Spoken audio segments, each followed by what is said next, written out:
présentons ici l'histoire curieuse, extraordinaire d'une amitié qui se noua un jour entre deux habitants de la grande forêt canadienne. L'un de nos personnages est un castor, le plus timide de tous les animaux sauvages. L'autre, c'est Grey Owl, un trappeur canadien qui, après avoir longtemps fait la chasse aux animaux à fourrure, cessa de les poursuivre pour devenir, lui, leur ami et protecteur. Il est le fils d'un Écossais qui avait épousé au Mexique une indienne apache pur sang. Grey Owl vint se fixer au Canada où il fut tour à tour trappeur, guide et garde-feu. Lorsque la Grande Guerre éclata, il s'enrôla dans le 13e régiment de Montréal. Ayant été 2 fois blessé, il fut renvoyé au Canada où il reprit son ancienne existence dans les forêts du nord de Québec et d'Ontario. Il s'émut bientôt de l'impitoyable destruction dont les animaux à fourrure étaient victimes aux mains de trappeurs avides.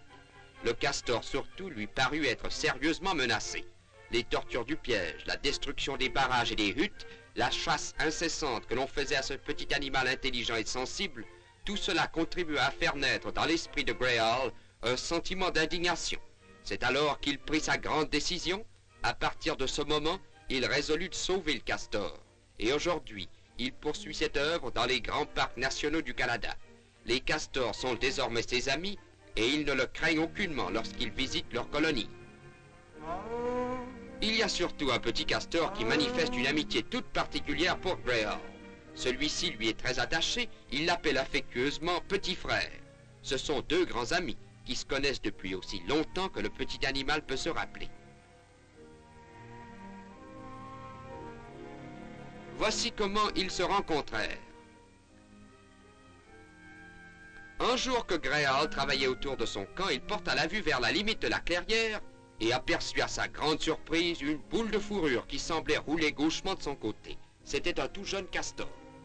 Le petit orphelin était trop jeune et se sentait trop abandonné pour s'inquiéter si Grey Owl était un ami ou un ennemi.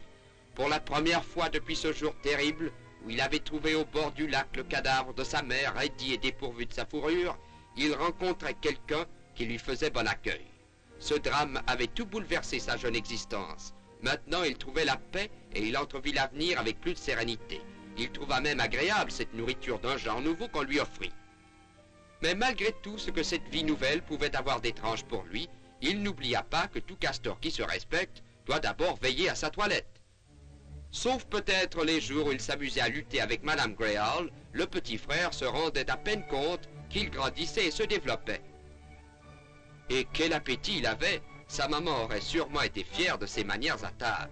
Il est vrai qu'elle aurait pu être surprise de le voir préférer les pommes de terre frites, le riz bouilli, les pommes aux feuilles de peuplier et à l'écorce de merisier.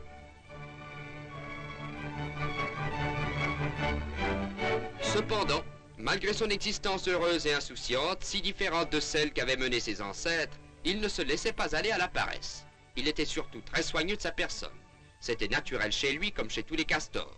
Sa large queue lui faisait un siège commode, les griffes de ses membres postérieurs lui servaient de peigne, tandis qu'avec ses fortes pattes de devant, il brossait son opulente fourrure.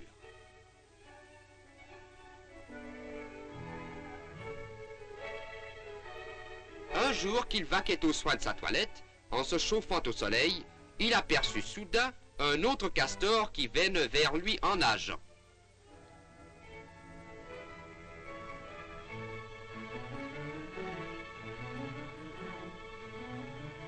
Il n'avait pas vu un de ses pareils depuis si longtemps qu'il se sentit d'abord intimidé. Mais le nouveau venu cherchait évidemment à lier l'amitié, et bientôt le petit frère lui offrit de partager son repas.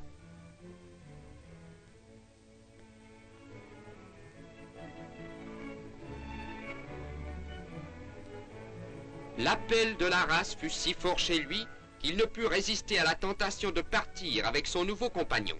Et c'était là exactement ce que Grey Owl désirait. Il veut que les castors soient ses amis, mais dans leur élément naturel. Il ne cherche pas à les domestiquer.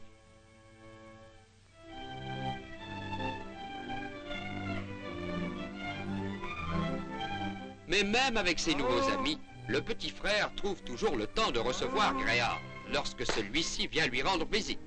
Chaque fois qu'il entend son signal, un coup d'aviron dans l'eau ou son cri familier, il se précipite à sa rencontre.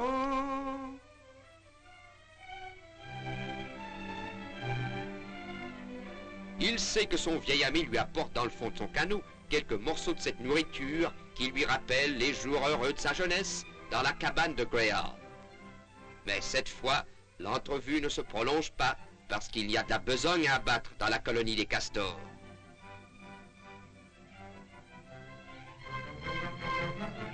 Un petit cri de gratitude et il replonge dans l'onde pour retourner à son travail. Car, voyez-vous, les beaux jours d'été s'achèvent et il va falloir se hâter pour terminer la construction de la nouvelle hutte pour la rendre solide et confortable avant la venue de l'hiver. Il faut pour cela aller chercher beaucoup de bois dans toutes les directions, souvent même assez loin de la hutte. Ce bois doit être traîné, morceau par morceau, puis préparé comme il convient.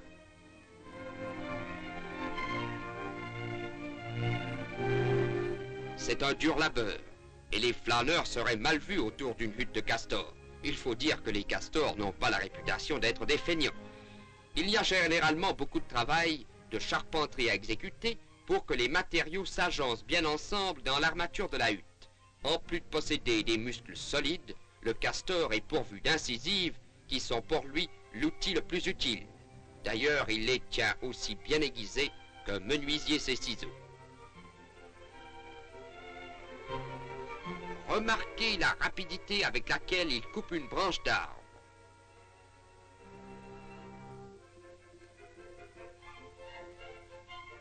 Une question de seconde. 1, 2, 3, 4, 5, 6, 7, 8, 9, 10. 10 secondes. Il n'y a pas beaucoup de menuisiers qui pourraient en faire autant avec leurs dents. De temps en temps, il va voir comment son copain se tire d'affaire. Et au besoin, il lui donnera un petit coup de main lorsqu'une pièce de bois sera trop lourde. Tiens, voici Greyhound. Allons lui dire bonjour. Et tous deux, ils nagent vers leur ami. L'autre castor a aussi appris à connaître l'Indien et s'est attaché à lui.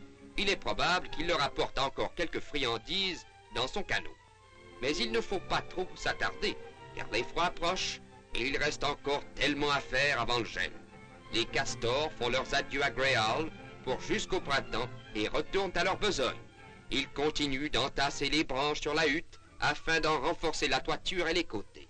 Le castor, l'emblème du Canada, est un constructeur extraordinaire et son ingéniosité, jointe à son ardeur au travail, devrait être pour l'homme un exemple salutaire. Mais trêve de morale, car il y a encore trop à faire ici. Hâtons-nous, hâtons-nous, hâtons-nous, l'hiver approche rapidement.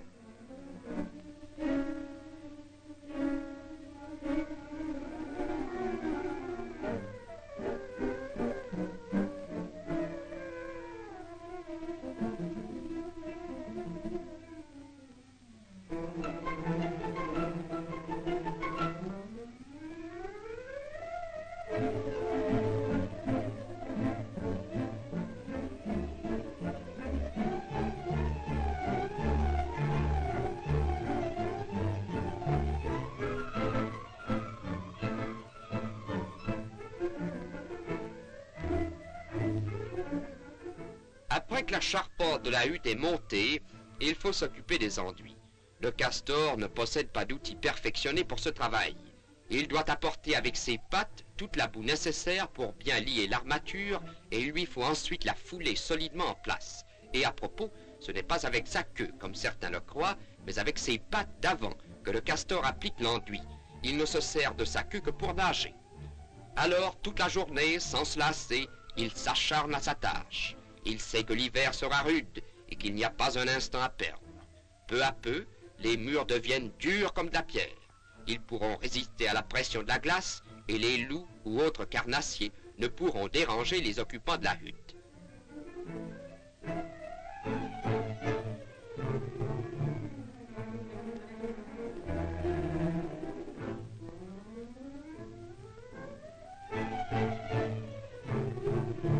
Enfin, voici le travail terminé.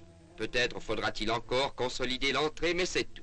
Les petits frères de Greyhound feront une inspection finale de leur domaine, puis ils s'installeront confortablement pour le long hiver qui commence.